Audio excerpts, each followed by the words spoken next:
ನಾನೇನು ನನ್ನ ಪರಿಚಯ ಮಾಡ್ಕೊಳ್ಳೋದ ಅವಶ್ಯಕತೆ ಇಲ್ಲ ನಿಮ್ಗೆ. ನಾನು ಯಾರು ಏನು ಎಲ್ಲ ಬಯೋಡೇಟಾ ನಿಮ್ಗೆ ಗೊತ್ತಿರೋದೆ. ಏನು ಈ ವೇದಿಕೆ ಮೇಲೆ ಎಲ್ಲಾರು ಗಣ್ಯರಿದ್ದಾರೆ, ಅವ್ರಿಗೆ ನನ್ನ ವಂದನೆಗಳು. ಮತ್ತೆ ನನ್ನ ಸಹೋದರಿಗಳು, ಅಕ್ಕ ತಂಗಿಯರು ಎಲ್ಲ ಬಂದು ಈ ಕಾರ್ಯಕ್ರಮಕ್ಕೆ ಯಶಸ್ಸು ಮಾಡಿದ್ದೀರಾ. ಮತ್ತೆ ಇನ್ನೇನಂದ್ರೆ, ನಾನು ಯಾರೊಬ್ರು ಮನೆ ಕೇಳಿದ್ರು, ನೀನು ಪಕ್ಕದ ವಾರ್ಡ್ಗೆ ಹಾಕ್ಬೋದಲ್ಲ ಯಾಕಪ್ಪ ಅಂದ್ರು. ಏನು ದೂರ GB ಆದ್ಮೇಲೆ ಪಕ್ಕದೂರ್ಗೆ ಹಾಕ್ಬೋದಲ್ಲ, ರಾಮಮೂರ್ತಿ ನಗರ್ಗೆ ಹಾಕ್ಬೋದಲ್ಲ ಅಂತಂದ್ರು. ನಾನು ಹೇಳಿದೆ, ನಾನು ಎಲ್ಲೂ ಹೋಗಕ್ಕೆ ಇಷ್ಟ ಇಲ್ಲ. ನಂದು ಏನಿದೆ ಮನೆ, ಆ ವಾರ್ಡ್ ರಿಸರ್ವ್ ಹೋದ್ರೆ ನಾನು ನಿಂತ್ಕೊಳ್ಳಲ್ಲ. ಜನರಲ್ ಆದ್ರೆ ನಾನು ಸದಾಗತ ನಿಂತ್ಕೊಂತೀನಿ ಅಂತ ನಮ್ಮ ಹುಡುಗರು ನಾನು ಅಂದೆ. ಅವರು ಯಾಕೆ ಪಕ್ಕದಲ್ಲಿ ಇದೆಯಲ್ಲ, ಚೆನ್ನಾಗಿದೆಯಲ್ಲಪ್ಪ ಹೋಗೋದು. ಇಲ್ಲ, ನನ್ನ ವಾಸಸ್ಥಳ ಯಾವ್ದಪ್ಪ? ನನ್ನ ವಾಸಸ್ಥಳ ನನ್ನ ವಿಜಯನಗರದಲ್ಲಿ ಎಲ್ಲಿ ದೂರವಾಣಿ ನನ್ನ ವಾರ್ಡ್ ಬರೋದು. ನಾನು ಅಲ್ಲಿ ಬಿಟ್ಟು ನಾನು ಹೋಗಲ್ಲ. ಮತ್ತೆ ರಿಸರ್ವ್ ಏನಾದ್ರು ಹಾಕ್ಬಿಟ್ಟಿದ್ರೆ ನಾನು ಆಗ್ತಾ ಇರಲ್ಲ, ಖಂಡಿತ ಆಗ್ತಾ ಇರಲ್ಲ. ಮತ್ತೆ ನಿಮ್ಗೆ ಗೊತ್ತು, ನಾನು ಕೊರೋನಾ ಟೈಮಲ್ಲೂ ಅಷ್ಟೇ, ಎಲ್ಲಾ ಟೈಮಲ್ಲೂ ನಿಮ್ಗೆ ಗೊತ್ತಿರೋಂಗೆ ನಾನು ಕೆಲಸ ಮಾಡ್ತಾ ಬಂದಿದ್ದೀನಿ. ನಂದು ಒಂದೇ ಏಕೈಕ ಬಸವರಾಜಣ್ಣ ಪಾರ್ಟಿ, ಮತ್ತೆ ಬಸವರಾಜಣ್ಣ. ಇವತ್ತವರೆಗೂ ನಾನು ಬಸವರಾಜಣ್ಣ ಅಂತಾನೆ, ನಾನು ಎಲ್ಲ ಹೋದ್ರೇನು ಬಸವರಾಜ್ ಶಿಷ್ಯನು ಅಷ್ಟೇ. ನಾನು ಬೇರೆ ಕಡೆ ನಾನು ಸುಮಾರು ಹೇಳಿದ್ರು, ಆ ಟೈಮಲ್ಲೇ ಬಂದ್ಬಿಡು ಅದ್ ಮಾಡೋದು. ನಾನು ಹೇಳಿದೆ, ನಾನು ಪ್ರಾಣ ಇರೋವರೆಗೂ ನಾನು ಎಲ್ಲಿ ಅಂದ್ರೆ ಬಸವರಾಜಣ್ಣ. ಅದು ಕಷ್ಟ ಸುಖನ ಎಲ್ಲೋ ಒಂದು ಜಾಗದಾಗ ಇದ್ದೀನಿ ಅಂದ್ರೆ ಅಲ್ಲಿ ನಾನು ಸುಖವಾಗೇ ಇದ್ದೀನಿ. ಇವತ್ತು ನಾನು ಯಾರನ್ನು ಗುರುಸ್ತಾರೆ ಅಂದ್ರೆ ಬಸವರಾಜನ ಶಿಷ್ಯನೇ ಅಂತ.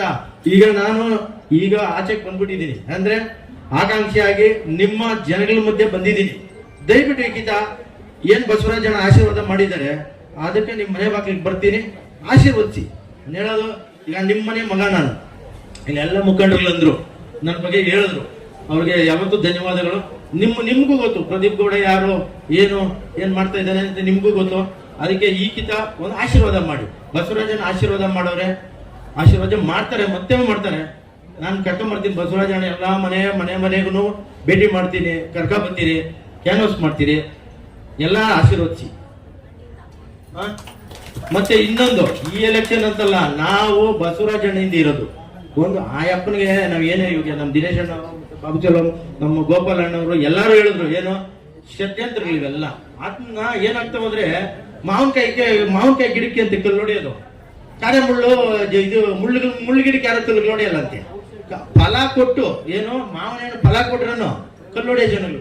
ಆತರ ನಮ್ಮ ಬಸವರಾಜಣ್ಣ ಎಲ್ಲಾ ಕೊಟ್ಟು ಬೇಕು ಅಂತ ಕಲ್ಲುಗಳು ಹೊಡಿತಾವ್ರೆ. ಅವರೆಲ್ಲ ಒಳ್ಳೇದಾಗಲ್ಲ. ನಾನು ಎಷ್ಟೋ ಸಾರಿ ವಿಡಿಯೋಗಳಿಗೆ ಹೇಳಿದ್ದೀನಿ, ಮತ್ತೆ ಮೀಡಿಯಾದಾಗೂ ಹೇಳಿದ್ದೀನಿ, ಅಂತ ಪುಣ್ಯಾತ್ಮನ್ನ ಈ ದ್ವೇಷ ಮಾಡೋದು ತುಂಬಾ ತಪ್ಪು. ಎಲ್ಲ ನಮ್ ಜೊತೆಗಿದ್ದವ್ರೆ, ಇನ್ಯಾರು ಬೇರೆಯವರಲ್ಲ. ನಮ್ಮ ಜೊತೆಗಿದ್ದು ನಮ್ಮ ಜೊತೆ ಎಲ್ಲ ತಿಳ್ಕೊಂಡು ಹೋಗಿ ಇವತ್ತು ಮೋಸ ಮಾಡೋರೆ.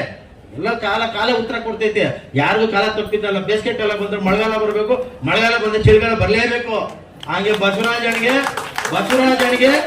ಯಾವತ್ತೂ ತಿಳ್ಕೊಳ್ಳಿ, ಒಳ್ಳೇದೇ ಆಗ್ತೈತೆ. ನಾವು ಬಸವರಾಜಣ್ಣಿಂದ ಇದ್ದೀರಿ ಅಷ್ಟೇ.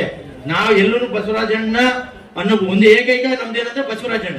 KR ಅಂದ್ರೆ ಇದೇನಾಗ್ತಾವ ಅಂದ್ರೆ ಅವ್ರಿಗೆ ಈಗ ಸಹಿಸ್ಕೊಳಕ್ ಆಗಿಲ್ಲ. ಏನೋ ಮಾಡ್ಬೇಕು ಈ ಅಪ್ಪನು, ಏನ್ ನನಗ್ ತಿಳಿದ ಮಟ್ಟಿಗೆ ಅವ್ರ ಮನೆದಾಗ ಯಾರು ಹೋಗೋರು ಬರೀ ಕೈಯಲ್ಲಿ ಬಂದಿದ್ದು ಹಿಸ್ಟ್ರಿನೇ ಇಲ್ಲ. ಮದುವೆಗೆ ಹೋಗ್ಲಿ, ದೇವಸ್ಥಾನಕ್ಕೆ ಹೋಗಿ, ದೇವಸ್ಥಾನ ಬಿಡ್ರಿ ಎಲ್ಲಾರ್ಗೂ ಗೊತ್ತಿರೋದು. ಇವತ್ತು KR ಕ್ಷೇತ್ರ ಅಭಿವೃದ್ಧಿ ಏನಾದ್ರು ದೇವಸ್ಥಾನಗಳು ಎಲ್ಲ ಮುಲ್ಕೊಂಡಿದ್ದಾವೆಲ್ಲ ಎದ್ಬಿಟ್ಟು, ಏನು ತಳಪಾಯ ಕಟ್ಬಿಟ್ಟಿದ್ದು, ಪಾಯ ಸೇರಿಲ್ಲ, ಎಷ್ಟು ದೇವಸ್ಥಾನಗಳು ಇಂಪ್ರೂವ್ ಆಯ್ತು. ಎಲ್ಲಾರು ಗೊತ್ತಿರೋದೇ. ನಿಮ್ಗೇನು ಬಸವರಾಜನ ಬೇಟೆ ಏನು ಹೇಳ್ಬೇಕಾಗಿಲ್ಲ. ಆ ಮಸೀದಿಕ್ ಮಾಡ್ತಾನೆ, ಚರ್ಚಿಗೆ ಮಾಡ್ತಾನೆ, ದೇವಸ್ಥಾನ ಮಾಡ್ತಾವ್ರೆ. ಅದರಿಂದ ಈ ಕಿತ್ತನು ಅಷ್ಟೇ ಬಸವರಾಜಣ್ಣನ ಅತಿ ಅಂತರ ಮತಗಳಿಂದ ಗೆಲ್ಲಿಸ್ಬೇಕು. ಇದೇ ನಮ್ ಶಬ್ದ ಮಾಡೋಣ, ಬಸವರಾಜಣ್ಣಕ್ಕೆ.